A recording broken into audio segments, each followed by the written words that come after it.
পড়ছি গো, আইয়া পড়ছি। মেকআপ করে আইয়া পড়ছি। তো মেকআপ নিয়ে অনেকক্ষণ বসেছিলাম, তো এত গরম লাগছে কি আর বলবো বন্ধুরা। তো ভাবলাম একটু লাইভ ভিডিও করব, আর কি আর করবো, রাতের ডিনারের জন্য আর লাইভে আসা হলো না বন্ধুরা। এখন ডিনার করতে হবে। ডিনার যদি টাইম না রেডি থাকে বন্ধুরা, বর লাথি মেরে করে দেবে ঘরের বাইরে। যা রাস্তায় বসে মেকআপ করবা, তাহলে বলো, তোমরাই বলো, রাস্তায় বসে আমি কিভাবে মেকআপ করব? না থাকবে লাইট, না থাকবে মেকআপ, না থাকবে বসার জায়গা। আর মেন কথা হলো তো রাস্তার লোক দেখে হাসাহাসি করবে নি বন্ধুরা।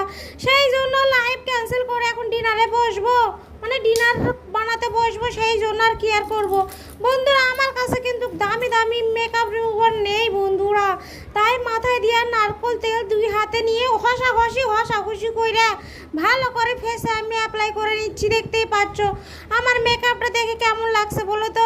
অনেক লাইট মেকআপ আর অনেক সিম্পল ন্যাচারাল মেকআপ করেছিলাম বন্ধুরা, তোমরা দেখতেই পাচ্ছ। যদি অনেক